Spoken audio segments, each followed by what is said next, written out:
ल आख्रा हल्ला नगर सुरु भयो कि भयो नि त अब रेकर्डिङ ल ल ल ल ठिक छ रेकर्डिङ सुरु भयो है सो फर्स्ट स्टेप भनेको हामी जानु पर्यो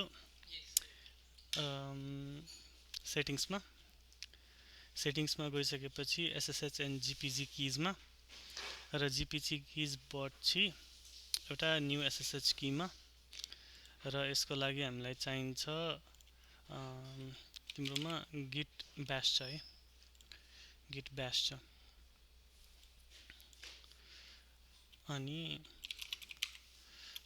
डट एसएसएच भन्ने फोल्डर छैन है एसएसएच हाइफन किजेन गर्ने अनि इन्टर इन्टर इन्टर भयो डट एसएसएच सो तिम्रोमा यो एउटा यो चाहिँ प्राइभेट की यो पब्लिक की अनि cat ID underscore ED dot public key यसलाई चाहिँ अब कपी गर्ने यहाँ लगेर पेस्ट गर्ने अनि यो चाहिँ हो मन्नु प्रोडक्सन्स र त जे नाम राखे पनि भयो कम्प्युटरको नाम हुन्छ यहाँ कम्प्युटर स्पेसिफिक हुन्छ एउटा अनि भेरिफाई ल कोड दो त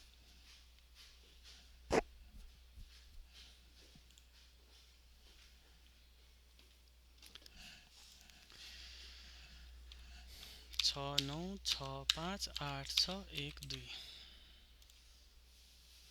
सो यो भयो ठिक छ यति भइसकेपछि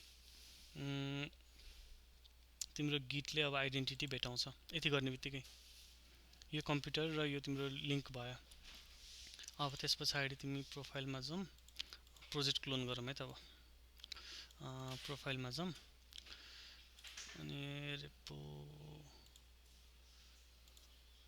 अकाउन्ट स्विचर रिपोजिटरिज प्रोफाइल तिमी जोइन भएको होइन तिम्रो अर्गनाइजेसन्स भनेर देखिन्छ कि देखिँदैन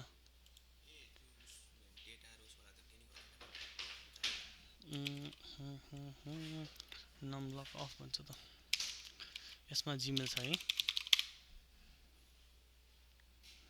अनि गिटहब जोइन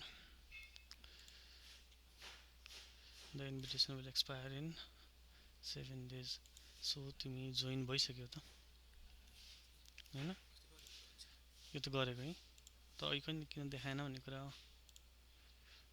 ठिक छ अनि यसलाई मैले अब क्लोन गर्न खोजेको एसएसएच वाला भर्जनबाट ओके अनि कहाँ राख्छौ तिम्रो प्रोजेक्ट्सहरू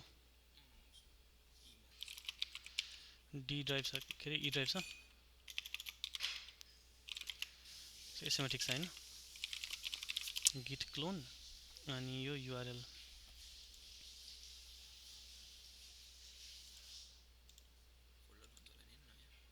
हजुर गिट क्लोन अनि यो फोल्डरको नाम अनि डिफल्टमा यो नामले बन्छ हैन भने अर्को राख्नु पर्यो राख्न मन लाग्यो भने चाहिँ त्यही राख्न पाइन्छ पछिपट्टि डिफल्टमा चाहिँ यही जुन यो डट गिट वाला छ त्यही फोल्डर बन्छ सो यसले भन्छ नट फाउन्ड रेपोजिटरी गिट मैले के थिचेँ यहाँनिर एसएसएच वाला हुनु पर्यो त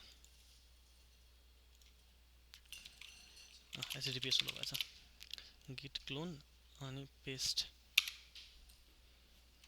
यस ल अब यति भइसकेपछि तिम्रो प्रोजेक्ट खुल्यो है अब यसमा तिम्रो टर्मिनल प्रोफाइल चाहिँ हामी न्यू टर्मिनल गिट ब्यासमा खोलौँ ठिक छ एक सिएमडी चाहिएन अनि यसमा हेर्ने हो भने क्याट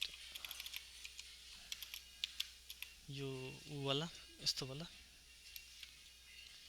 यही हुनुपर्ने होइन काम गरेन ठिक छ त्यहाँबाट भएन /git भनेको तिमी यही युजर नेम र इमेल चलाउने हो, नचलाउने होइन भने अब एउटा यसभित्र .git भित्र एउटा config भन्ने फोल्डर छ, त्यसलाई एडिट गर्ने। ठिक छ।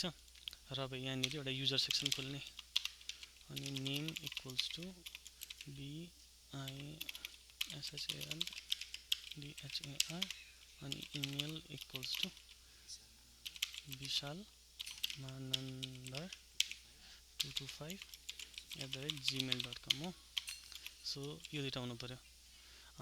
रिमोट ठिक छ, डेभ ठिक छ, अरू बाँकी पनि ठिक छ। युजर नेम र इमेल यहाँबाट गऱ्यो भने यो प्रोजेक्टको लागि मात्र भयो, ग्लोबली तिम्रो तलकै युज हुन्छ। रेभेनको होइन, यो गिटको, किनभने यसको किनभने यसको हेर्ने हो भने ls-lah गर्दाखेरि यसको भित्र एउटा यहाँनिर .git भनेर फोल्डर छ हो। यो .git भित्रको चाहिँ .config भन्ने फाइल हो क्या। सो यो यहाँनिर जे लेखिन्छ यो मात्र चाहिँ अपडेट हुन्छ। सो यति गरिसकेपछि अब टेस्ट पनि गरौँ। टेस्ट के गरौँ भन्दाखेरि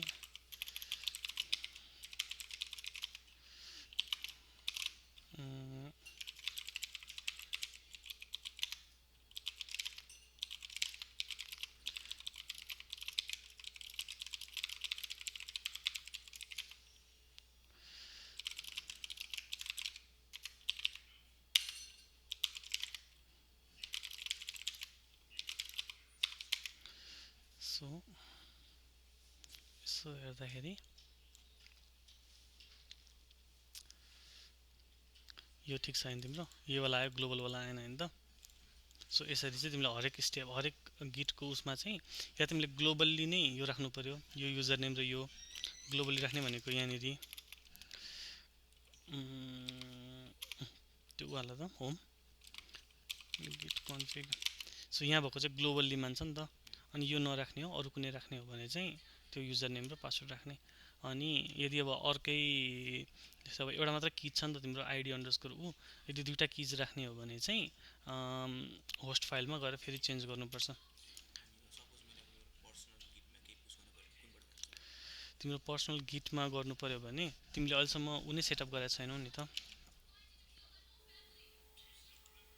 सो तिम्रो कस्तो हुन्छ भन्दाखेरि तिम्रो यो युजरबाट जान्छ भन्न खोजेको मतलब यो SSH की जसको हो, अब यो SSH की तिम्रो हो नि त, यो एकाउन्टको हो नि त। सो तिमीले अब यो सिस्टमभरिको एउटै युजर, सिस्टमभरिको एउटै मान्छ नि त उसले।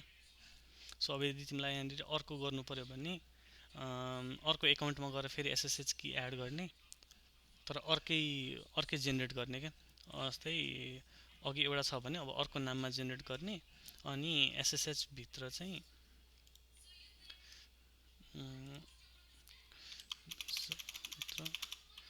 .ssh। सो यहाँभित्र चाहिँ जुन छ नि यो चाहिँ तिम्रो एउटा युजरको लागि भयो, 225 को लागि।